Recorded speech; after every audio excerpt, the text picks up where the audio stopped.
साहब ये है अपना मस्त नया नवेला आईफोन 15 प्रो मैक्स और आज इसका है ना 7 डेज का रिव्यू देने जा रहा हूँ क्योंकि मैंने इसको यहाँ पर पूरा कंप्लीट यूज किया है और इसकी जो जो चीजें चल रही है ना लाइक वो हीटिंग वाला पार्ट क्या सच में अपग्रेड करने जैसा है हमको लास्ट ईयर के 14 प्रो मैक्स से। क्योंकि मुझे ना लिटरली बहुत लोग ने फोन किया जो मुझे जानते हैं और उन्होंने फोन करके पूछा कि भाई मेरे पास ये जो नया नवेला बेसिकली आईफोन 15 प्रो मैक्स आया हुआ है क्या खरीदूं क्या। तो वो सारा थॉट प्रोसेस और पूरा रियल लाइफ में यूज करने के बाद में सारा एक्सपीरियंस शेयर करूंगा कि ये ओवरऑल फोन कैसा है और कैसा परफॉर्म किया है इस पिछले 7 दिनों के अंदर। तो देखो मेरे पास तो वही बेस वाला वेरिएंट है जिसके अंदर 256 GB की स्टोरेज आती है और 1,60,000 से स्टार्ट हो जाता है। कलर भी देख सकते हो वो नेचुरल टाइटेनियम में आया था ना वही मैंने यहाँ पर लिया है। तो एज ऑफ नाउ अगर आप फ्रेम की तरफ पूरा देखोगे ना तो कहीं भी कोई ऐसा स्क्रैचेस नहीं है। अब मेरे से गिरा भी नहीं है लकीली अभी तक, तो वो प्रॉब्लम तो नहीं है और कोई ऐसा कलर डेंट वगैरह पे निकलना हो गया वो सब भी नहीं है। और लास्ट ईयर में थोड़ा सा जो स्टेनलेस स्टील आता था तो इसमें एक हाथ के फिंगरप्रिंट वगैरह है ना स्मजेस आ जाते थे, बट इसके अंदर नहीं है। इसके अंदर भी दिखते हैं पर वो ना उतने ज्यादा फील नहीं होते। अगर आप इसे देखोगे ना क्लोजली तो आपको वो फिंगरप्रिंट स्मजेस दिखाई देंगे। देखो पिछले 7 दिनों में एक चीज बहुत ज्यादा मुझे अच्छी लगी है और मैं बहुत ज्यादा खुश हुआ हूँ ये 14 प्रो मैक्स छोड़ने के बाद में। मतलब सबसे बड़ा रीजन मैं खुश यही था कि ये पहले ना ईट आती थी, इसको ईट का खिताब दे रखा था लिटरली, बट ये बहुत ज्यादा सही वेट के साथ में हो चुका है और जो शिकायत थी ना हैवी वेट एंड ऑल वगैरह वो सारा गायब हो चुका है। मतलब इतना ज्यादा कंफर्टेबल अभी ये फोन हाथों में है, प्लस एजेस वगैरह भी चुभते नहीं है तो वहां पर भी हाथ फोन में को ना आराम से होल्ड करने में ना एक अच्छा सा कॉन्फिडेंस रहता है। और हाँ ये जो फोन है ना बहुत ज्यादा स्क्रैच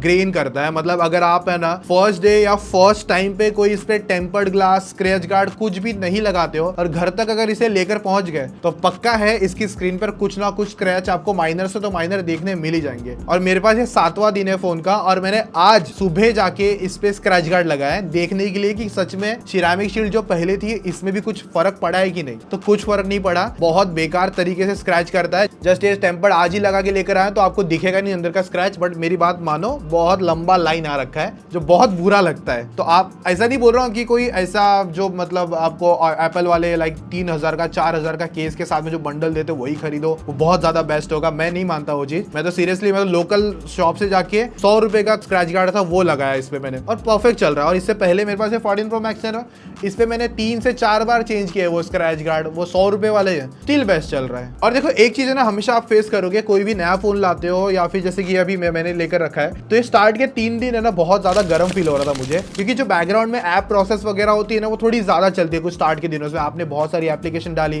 कैशे फाइल बना, बैकग्राउंड प्रोसेस वगैरह, फोन को समझने में एल्गोरिदम जो बेसिकली इनका होता है अंदर की तरफ वो चीजों को समझने में थोड़ा टाइम जा सकता है। बैकग्राउंड प्रोसेस मेमोरी बनाना हो गया, वो सारी चीज में थोड़ा टाइम जाता है। तो स्टार्ट के 3 दिनों तक मुझे खुद फोन है ना बहुत ज्यादा हीट लग रहा था नॉर्मल यूज करने के बाद में भी, बट उसके 4 दिन के बाद में अभी तक मैं अगर बोलूं तो मैं कोई भी टास्क रन कर रहा हूं मतलब वहां पर मुझे ऐसा नहीं लग रहा है कि फोन अभी उतना हीटिंग की तरफ या फिर नॉर्मल टाइम पे भी फोन हीट लगता है, ऐसा तो अभी तक नहीं लगा है। अभी देखो परफॉर्मेंस में बहुत जो बात आई है ना, जो नया चिप इन्होंने बेसिकली इंटीग्रेट किया है 3nm वाला चिप है, A17 प्रो चिप बेसिकली इसके अंदर इस बार कोई फर्स्ट डाली गई है। और एक चीज और बता देता हूँ कि ये जो लास्ट ईयर का 14 प्रो मैक्स है ना लाइक इसके अंदर जितनी पावर थी ना वही सेम मुझे यहाँ पर भी नोटिस हो रही है। जो एप्लीकेशन में इसके अंदर चला रहा था वो सारी इसके अंदर मक्खन चल रही है। हालांकि इसके अंदर जो गेमिंग होती है ना वो 90 FPS अनलॉक करके देता है, हालांकि 90 नहीं करवाता ये लोग, 80 FPS कॉन्स्टेंट करवाते हैं, बट अभी के लिए 90 FPS यहाँ पर अनलॉक नहीं किया है, 60 पर ही कैप्ड है। तो मेरे हिसाब से BGMI पे कोई नई अपडेट रोल आउट होगी, नया पैच कुछ आएगा तो उसके अंदर 90 अनलॉक डेफिनेटली हो जाएगा और तब चेक करेंगे कि 90 कितना देता है, अच्छा देता भी है कि नहीं देता है वो तब देखेंगे। बट अभी के लिए इतना है कि मेरा ऐसा है कि जो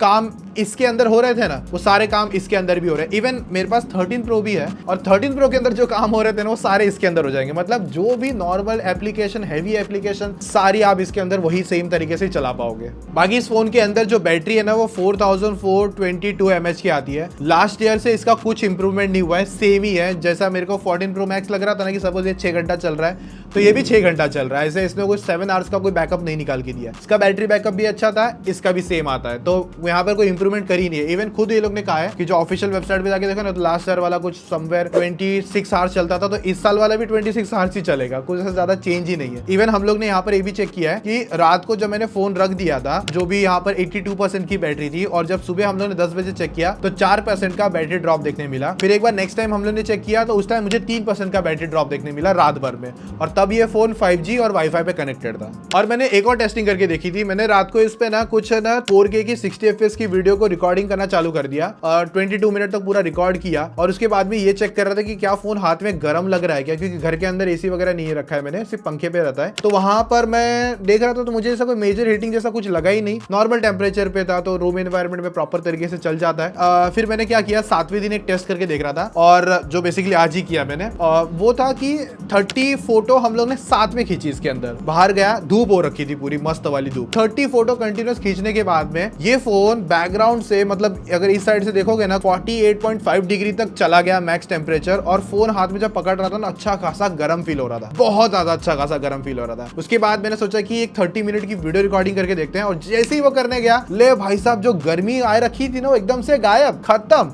गणपति बप्पा का विसर्जन था और भगवान ने सोचा कि नहीं भाई आप गर्मी में नहीं रखूंगा सबको मैं, बारिश कर दी, एकदम तेज बारिश हुई, बहुत ज्यादा तगड़ी बारिश हुई है। और मतलब उस तगड़ी बारिश में हम लोग ने ये भी करके देखा कि एक है ना लाइटनिंग हुई थी, थंडर हो गया था, तो वो भी मोमेंट इसके अंदर कैप्चर हो गया था। और जब मैंने उस टाइम बारिश में फोन थोड़ा सा यूज करने लग गया था तो पानी वानी के अंदर प्रॉपर चल रहा था, क्योंकि IP68 आता है तो वहां पर भी कोई इशू नहीं करके दिया। तो वो जो बारिश मतलब अगर नहीं होती तो मैं आपको वो डेटा और निकाल के दिखा देता कि हाँ वीडियो रिकॉर्डिंग करने के बाद भी और कितना टेम्परेचर गेन कर रहा था। वो शायद से मैं आपको अपकमिंग किसी 1 मंथ के रिव्यू में शेयर करूंगा या 15 डेज का रिव्यू में शेयर कर दूंगा, तो उसके लिए थोड़ा सा टाइम लगेगा। बट एज ऑफ नाउ ये फोन गर्म हुआ था मैक्सिमम मेरी टेस्टिंग के अंदर 48.5 डिग्री पर, और वहां पर इसने बैटरी 79% पे लेकर आ गया। और वही सेम टाइम पे सेम चीजों पर 14 Pro Max था और उसमें भी जो टेम्परेचर गया ना 48.9 डिग्री तक गया, इस पर भी 79% की बैटरी आ गई, यानी कि इस पे भी 2%। जैसे मैंने कहा ना कि दोनों का बैटरी बैकअप ऑलमोस्ट सेम निकल कर आता है। फिर मैंने साथ में 15 Pro भी रखा हुआ था, लेकिन वो फोन थोड़ा कम गर्म हुआ, उसकी बॉडी भी उतनी ज्यादा गर्म नहीं हुई। वहां पर वो फोन ऑलमोस्ट 42-43 डिग्री तक ही टच किया था और वहां पर 4% का बैटरी ड्रॉप देखने मिला था। 14 Pro Max लास्ट ईयर का और 15 Pro Max ये ईयर का, इन दोनों में ऐसा लगता है कि हीटिंग इश्यूज है कंपेयर अगर करोगे 15 Pro से, छोटे वाले डिवाइस से। फिर अगर बात करें गेमिंग को लेकर तो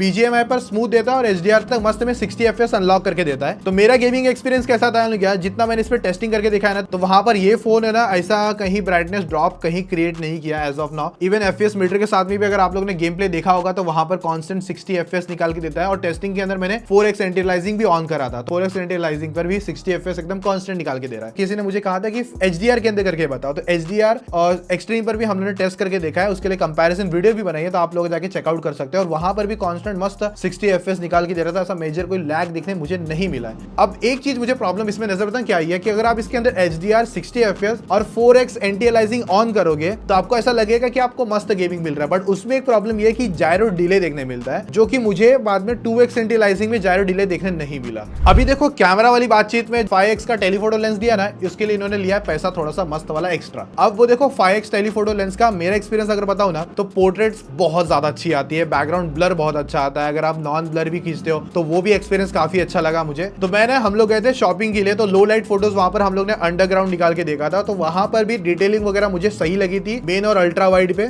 और जब शॉप वगैरह पे गए थे तो वहां पर एक ना पुतला रखा हुआ था जो डमी रखते हैं ना कपड़े वपड़े पहना के, तो उसकी फोटो मैंने खींची ये देखने के लिए क्या ये इसे ना ह्यूमन सब्जेक्ट समझता है कि नहीं, क्योंकि वो बैकग्राउंड ब्लर आफ्टर वाला जो कर सकते हो आप लोग। तो मैंने फोटो खींची और उसने इसको ह्यूमन समझा भी, तो बाद में मैंने उसको पोर्ट्रेट ऑफ भी कर सकता हूँ, ऑन भी कर सकता हूँ। और ये इन्होंने कहा था कि ह्यूमन पे ये चीजें वर्क करता है और वहां पर वो प्रॉपरली वर्क भी कर रहा था पोर्ट्रेट, लेकिन और साथ में कहा था कि एनिमल्स पे भी प्रॉपर तरीके से वर्क करता है। तो हम लोग ने इस क्यूटी की फोटो खींच के देखी थी और भाई साहब इसने पहले तो इसको बैकग्राउंड ब्लर पे समझा, मतलब अगर इसको आप बाद में पोर्ट्रेट डालना चाहते हो डाल सकते हो। हाँ एक चीज है कि जो इस भाई साहब की मुच्छी आई हुई थी इस क्यूटी की, वो है ना गायब हो गई थी बेचारी की, आईब्रो भी मतलब गायब कर दिया था, मतलब प्रोसेस के बाद में। जब आप इसे पोर्ट्रेट ऑफ लगाओगे तो मस्त में सही दिखेगा, ऑन लगा दोगे तो इसकी बेचारी की मुच्छी और आईब्रो गायब कर देता है। और कुछ सैंपल्स आप देख सकते हो नॉर्मल 1x पर खींचे हैं शूज के, फिर बाद में हमने 5x का जूम करा और डिटेलिंग कितनी ज्यादा अच्छी लग रही है, मतलब बहुत ज्यादा अच्छी क्वालिटी देखने मिली मुझे उस टाइम। फिर लिफ्ट के अंदर एक सेल्फी वगैरह ट्राई करी थी, 4 लोग थे हम लोग और वहां पर प्रॉपर तरीके से सबका अच्छी तरीके से फोटो निकाला, उस लाइटिंग कंडीशन भी थोड़ी बेटर थी। पर जब हम लोग अंडरग्राउंड जा रहे थे तो वहां पर एक सेल्फी ट्राई करी मेरा और वैशु का, तो वहां पर क्या हुआ उसने डिटेलिंग लॉस कर दी, जो मुझे अच्छा नहीं लगा देखिए कि। और मुझे एक्चुअली पता है कि जो आईफोन के जो सेल्फी कैमरा है ना वो इतने ज्यादा दमदार नहीं है, ऐसा मतलब थोड़ा डिटेल लॉस हमेशा करते ही करते हैं। कलर्स वगैरह भी उतने ज्यादा मजे नहीं आते, कभी कभी वो थोड़ा सा डीसैचुरेट जैसा कलर लगता है, हालांकि एडिट वगैरह में आप उसे पिक कर सकते हो, बट एक सबका टेस्ट होता है। फिर मैं इसे एक बार घर पे लेके गया था, तो गणपति विसर्जन था उस टाइम, 5वें दिन का गणपति थे, तो वहां पर मैंने मेरे 14 फ्लोर पे था और वहां से मैं जूम करके देख रहा था और लिटरली वहां पर मतलब 5x के जूम के साथ में मतलब एकदम तो ज्यादा पहुंच नहीं पा सकता है, लेकिन फिर भी पता चल जाता है कि हाँ मतलब कुछ वहां पर हो रहा है। फिर जो मैक्सिमम 25x का जूम कर सकते हो तो वहां पर भी डिटेलिंग वगैरह ठीक रहती है, क्योंकि तब ये डिजिटल पे चले जाता है फोटोज के अंदर और वीडियोस के अंदर थोड़ा सा कम रहता है। तो मतलब 5x का टेलीफोटो तक मैं कहूंगा फोटोज फिर भी अच्छी तरीके से आप यूज कर सकते हो। फिर हम लोग का टीममेट का एक बर्थडे था काव्य का, तो फिर हम लोग ने सेलिब्रेशन वगैरह किया, तो वहां पर भी सैंपल वगैरह खींचे थे। लेकिन जब वीडियोस वगैरह निकाले 5-6 मिनट का सेलिब्रेशन के बाद में फोन हो चुका था मस्त वाला हीटअप, हाथ में लिटरली ना ऐसे गर्म फील कर रहा था। अगर मैं कवर लगा लेता ना इस पे तो मुझे वो हीटिंग उतनी ज्यादा पता नहीं चलती, बट बिना कवर के ये चीज ज्यादा पता चलती है। और एक है ना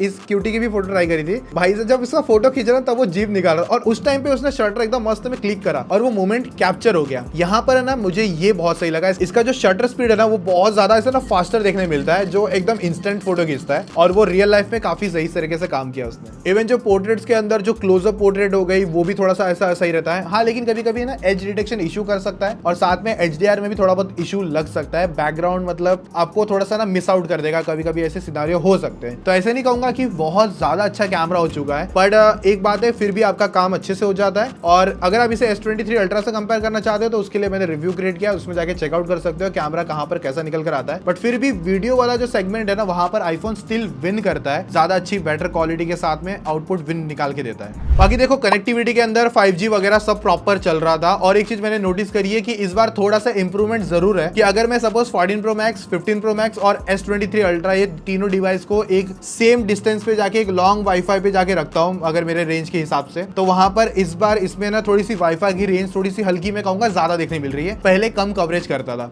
इवन 5G कॉल्स वगैरह पे भी थोड़े से रिस्पॉन्स अच्छे निकाल के दे रहा है पहले से, क्योंकि नेटवर्क थोड़े से लो रहते थे। तो वो सॉल्व हो चुका है क्योंकि यहाँ पर इस बार 5G के बैंड ज्यादा है और साथ में इन्होंने अल्ट्रा वाइड बैंड थोड़ा सा वो भी एक्स्ट्रा पुश करा है और उसके बाद में वाईफाई 6 ही यहाँ पर उन्होंने लेटेस्ट यूज किया है। और सिक्योरिटी में ऐसा एज ऑफ नाउ तो कोई पंगा नहीं है, फेस आईडी आता है तो लास्ट टाइम भी था तो इस टाइम भी है, कोई ज्यादा पंगा नहीं है। कॉल के टाइम पे मैं क्या करता हूँ, जो नॉइज आइसोलेशन मोड होता है ना उसको ऑन करके मैंने ट्राई आउट करके देखा था। लिटरली जब गणपति विसर्जन था और मैंने तब वहां पर इस मोड को ऑन करा और बैकग्राउंड नॉइज इतना क्लियर हो जाता है ना, सामने वाले को पता ही नहीं चलता कि मैं कहां पर हूँ, एकदम उसको ऐसा लगता है कि एकदम साइलेंट जगह पे खड़ा हूँ। हालांकि उस वजह से थोड़ी सी जो ऑडियो ना मफल्ड हो जाती है, सामने वाले को थोड़ा सा ऊपर नीचे लग सकता है, बट फिर भी नॉर्मल कॉल क्वालिटी से जो मफल्ड वाला है वो थोड़ा देना वो बेटर रहेगा, मतलब आइसोलेशन मोड ऑन करके। तो देखो अभी हम लोग यहाँ पर कॉल ट्राई कर रहे हैं और ये नॉर्मल मोड पर है और बैकग्राउंड में सुन सकते हो एक विसर्जन का ऑडियो भी आपको सुनने मिल रहा होगा। तो बैकग्राउंड वॉइस कितना कट ऑफ करना है उसको समझने के लिए ना हम लोग जाते हैं सेटिंग में, माइक में मोड पे और यहाँ पर वॉइस आइसोलेशन ऑन कर चुके हैं। तो आई थिंक सो अब जो ऑडियो है ना सामने जा रही है वो थोड़ा सा बेटर वे में जा रही होगी, सामने वाले को सुनने में भी थोड़ा सा क्लियर हो चुका होगा। तो ये जो वॉइस आइसोलेशन मोड है थोड़ा सा मस्त तरीके से काम करता हुआ दिखेगा। अभी देखो डिस्प्ले जो है ना वो लास्ट ईयर वाला ही सेम है, तो मुझे ये साइज मेरा फेवरेट है, सच्ची बता रहा हूँ। 6.1 भी अच्छा लगता है बट मुझे थोड़ी सी बड़ी डिस्प्ले भी पसंद आ जाती है और ये 6.7 इंचेस अगर हल्का है तो मुझे बहुत पसंद आया, क्योंकि ये लाइक ये मुझे लेना तो था बट इसका वेट मेरा एक लिए मजबूरी थी कि यार बहुत ज्यादा तकलीफ कर रहा था। बट ये चीज इस बार नहीं है, मुझे फोन रखने में कोई इशू नहीं लग रहा है। बाकी डिस्प्ले का आउटपुट है ना, मुझे ऐसा लगता है कि जैसा लास्ट ईयर था वही सेम इस बार भी है। कलर्स वगैरह अच्छे से प्रोड्यूस करता है और इवन HDR कंटेंट, यूट्यूब पे कंटेंट हो गया। इवन जो वन पीस आया हुआ था ना, मतलब नेटफ्लिक्स पे जो वेब सीरीज आई है वो मैंने इस पे देखी है, लास्ट का 2 एपिसोड, और वो प्रॉपर तरीके से मुझे अच्छा लगा यार। मतलब ऐसा नहीं लगा कि कुछ पंगे आ रहे हैं, लाइक सब जगह पे अच्छी तरीके से इसने रिस्पॉन्स करा है। और अगर यहाँ पर एक चीज अच्छी है कि लास्ट टाइम से इसके जो बेजल्स है ना वो थोड़े पतले मस्त हो चुके हैं चारों तरफ से, तो वो एक अच्छा प्लस पॉइंट लगा। हालांकि डायनेमिक आइलैंड मुझे थोड़ा सा तकलीफ दे रहा था कंटेंट देखते टाइम, वो बीच में आता है ना साइड में, बहुत बुरा लगता है, सच्ची बता रहा हूँ। इससे अच्छा तो सच बोलूं नॉच था कि उसमें एटलीस्ट वो थोड़ा सा ऊपर जाता है। हाँ मानता हूँ थोड़ा सा सुनने में अजीब लगेगा पर ठीक है, पंच होल तो और ज्यादा बेस्ट है, बट वो देंगे नहीं, वो तो टाइम लगाएंगे कुछ करते करते अभी है। और आउटडोर में भी मुझे ऐसा कोई फील नहीं हुआ है कि डिस्प्ले की विजिबिलिटी अच्छी नहीं है। उस टाइम हर जगह पे हर टाइम पे मुझे डिस्प्ले पसंद आया। और रही बात स्पीकर आउटपुट को लेकर, तो वो भी वहां पर एक्सपीरियंस अच्छा है। और एप्पल का लाइक प्रो सीरीज हो गई, प्रो मैक्स सीरीज होगी, साउंड एक्सपीरियंस काफी ज्यादा अच्छा है। अगर आप इसे S23 अल्ट्रा से भी कंपेयर करते हो ना तो भी आपको बेटर साउंड इसी के अंदर देखने मिलेगा, ज्यादा लाउडर, ज्यादा क्रिस्पी और थोड़ा सा मस्त बेसी। मैं अभी रिव्यू कर रहा हूँ यहाँ पर iPhone 15 Pro Max का, और बाहर है ना गणपति विसर्जन चालू है, आज लास्ट दिन है।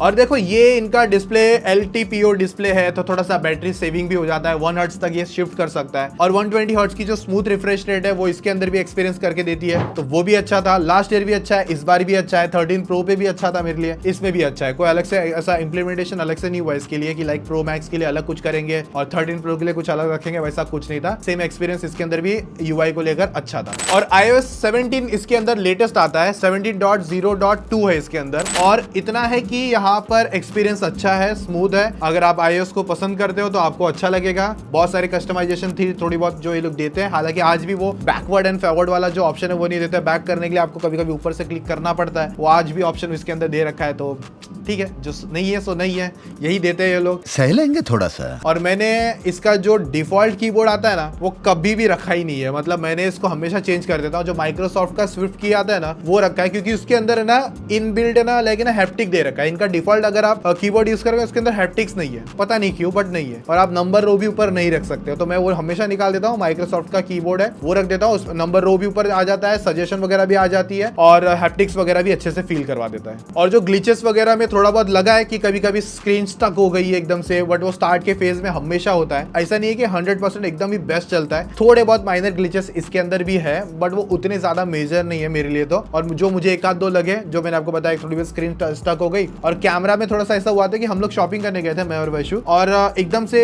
ऐसा मोमेंट आया कि पोर्ट्रेट फोटो खींचने का मन हो गया, तो कैमरा निकाला, पोर्ट्रेट खींचने मोड पे चले गए, क्लिक किया, बट पोर्ट्रेट उसने खींची नहीं। तो ये ग्लिच इसके अंदर हुआ। तो आपको कभी भी फोन निकाल के पोर्ट्रेट मोड ऑन करने के लिए थोड़ा बहुत स्टे करना पड़ेगा, हल्का सा 3-4 सेकंड में कह लूँ या फिर 5 सेकंड का, उसके बाद वो बैकग्राउंड ब्लर फिर ऑप्टिमाइज करता है। ये मैंने नोटिस किया इसके अंदर। और देखो इसके अंदर नया नवेला अपना मस्त टाइप सी आ चुका है। बहुत लोग ने बोला कि क्या बड़ी चीज हो गई, पर ठीक है, दिया ना, नहीं देता तो क्या ही करते हैं, तो एटलीस्ट आ गया। व्लॉग वगैरह की वीडियो खींचते हो, डायरेक्ट SSD कनेक्ट करके आप है ना फुटेज निकाल सकते हो, और वो फुटेज है ना आपके फोन में स्टोर नहीं होगी, आपकी वो SSD के अंदर जाके स्टोर होगी। बाकी आप इसमें कीबोर्ड भी कनेक्ट कर सकते हो, कोई जैसे डोंगल वगैरह आते हैं वो भी कनेक्ट कर पाओगे। मतलब ऐसे मल्टीपल सोर्स है ना, ऐसे अनलॉक हो चुके हैं। दूसरी चीज यहाँ पर एक है, ये जो अलर्ट स्लाइडर वाला बात चल रहा था ना, ये जो एक्शन बटन हो चुका है, अभी बहुत बूम बाम हुआ था। और ये अपना लास्ट वाला जो आता था, एक स्लाइडर आता था जो सरकाओ और साइलेंट, तो वो चीज अभी इसके अंदर तो नहीं है, अभी थोड़ा सा चेंज हो चुका है। कस्टमाइज कर सकते हो, मतलब अगर आपको कैमरा डायरेक्ट ओपन करना हो गया, या फिर फेसबुक ओपन करना है, इंस्टाग्राम ओपन करना है, पर एट अ टाइम पे एक ही एप्लीकेशन पे ये वर्क कर सकता है। मैंने इसे बाय डिफॉल्ट है ना साइलेंट और रिंग पे ही छोड़ा हुआ है, कुछ चेंज नहीं किया। और जैसे एक चीज मैंने नोटिस करी है, अगर आप इसे होल्ड करते हो ना तो साइलेंट पे एक अलग से वाइब्रेशन आती है, मतलब 3 टाइप का ऐसा डड डड ऐसा वाइब्रेशन होता है। और अगर इसे होल्ड करता हूँ सिंगल टाइम तो एक सिंगल वाइब्रेशन होता है जब ये रिंग पे जाता है, तो वो हल्का सा महसूस किया, वो हैप्टिक्स बहुत अच्छी लगती है। लेकिन अब मेरा कहना बताऊं क्या है, मुझे जो बहुत वाहियात लगा है, ये एक्शन बटन को बस लिमिट करके रख दिया है कि मतलब सिर्फ एक ही टास्क असाइन हो सकता है, like double tap, triple tap, 4 बार वाला टैप, कुछ नहीं दे रखा है ऐसा, सिर्फ एक ही चीज दे रखी है। जो कि मैं प्रैक्टिकली बोलूंगा, मतलब वो मतलब कुछ खास फिर वो लगा नहीं मुझे, मतलब जितना मुझे फील हो रहा था कि मैं इसमें लाइक डबल टैप पे कुछ करूंगा, कैमरा ओपन एंड ऑल वगैरह, साइलेंट भी मेरा वहीं रहेगा, तो वो है ही नहीं, तो फिर क्या ही करना। और वो जो टॉर्च वगैरह लाइक यहाँ से आप होल्ड करके कर सकते हो, वो तो बटन यहाँ पे पहले से अवेलेबल है। और जो कैमरा के लिए भी एक ऐसा शॉर्टकट वैसे पहले से अवेलेबल है, तो वो भी यहाँ पर मिल ही रहा है। तो क्या ही करूँ भाई, मेरे को कुछ बताओगे इस एक्शन बटन का। और डबल टैप पीछे करोगे तो वो लाइक स्क्रीनशॉट लेना हो गया, टॉर्च, मतलब पता है ना जो अगर यूज किया रहेगा तो मुझे ऐसे एक्शन बटन उतना ज्यादा प्रैक्टिकल लगा नहीं। तो लाइक इसे ना मैं एक अधूरा इंप्लीमेंटेशन कहूंगा, जो लाइक वो प्रॉपर हो नहीं पाया, या फिर आगे जाके कुछ कर दिया तो अच्छी बात है, डबल टैप ट्रिपल टैप करके सॉफ्टवेयर में कुछ अनलॉक करके कर दिया तो। बट ये बहुत नालायक लोग हैं, पक्का कुछ करेंगे नहीं, बोलेंगे कि हम लोग ऐसा फीचर है ना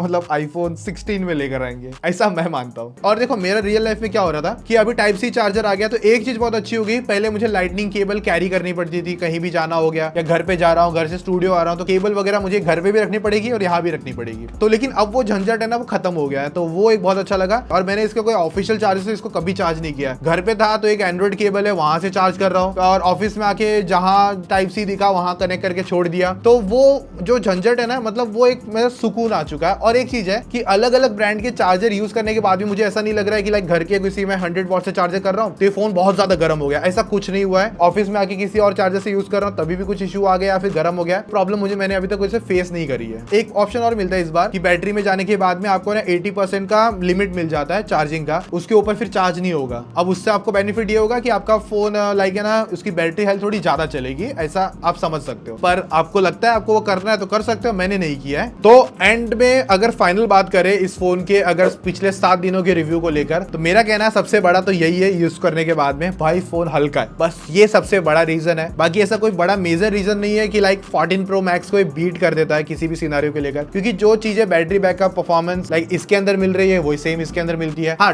5x का टेलीफोटो लेंस वगैरह अनलॉक हो चुका है, वो एक अलग बात है, वो आपके कितने काम का वो भी आपको जानना है। बट इतना है कि बस ये फोन लाइट वेट है, बट हाँ हीटिंग में स्टिल इशू कर रहा है अभी भी ये, मतलब थोड़ा सा कैमरा यूज करने के बाद में फोन हीट हो जाता है। मतलब गेमिंग में अच्छी खासी तरीके से खुद को स्टेबल रखता है। जब 90 FPS अनलॉक होगा ना, तब मुझे रियल इसकी परफॉर्मेंस का पता चलेगा हीटिंग को लेकर खास करके। बाकी 60 FPS स्मूथ है। बाकी ऐसा फोन कोई ऐसा मतलब मेजर इंप्रूवमेंट बैटरी में भी नहीं किया है, सेम जैसे लास्ट ईयर था। परफॉर्मेंस में भी सेम जैसे लास्ट ईयर परफॉर्म कर रहा है, हालांकि जो भी 10% वटेवर बूस्ट मिल रहा होगा, बट वो पता नहीं चल रहा है क्योंकि वैसे कोई एप्लीकेशन अभी ज्यादा है नहीं। टाइप सी है, वो एक बड़ा फीचर था मेरे लिए, क्योंकि चार्जिंग वाला झंझट खत्म हो चुका है। बाकी हैवीनेस वाला पार्ट था वो भी खत्म हो चुका है। कलर काफी अच्छा है, वो भी एक प्लस पॉइंट है। 5x टेलीफोटो वो भी एक प्लस पॉइंट है। बाकी आप लोग अपने रीजन, अपने थॉट्स बता सकते हो कि आपको कैसा लगा है, या फिर आपको क्यों पसंद है आईफोन 15 प्रो मैक्स, और क्या इसका आपको और कोई रिव्यू देखना है 15 प्रो मैक्स का, कुछ 15 दिन का या 20 दिन का या महीने का रिव्यू, वो भी शेयर कर सकते हो। कोई कंपैरिजन देखना चाहते हो वो भी शेयर कर सकते हो। मेरे जो थॉट्स थे वो एक एक करके मैंने सारे आपके साथ शेयर कर दिए। बाकी अगर कुछ रहेगा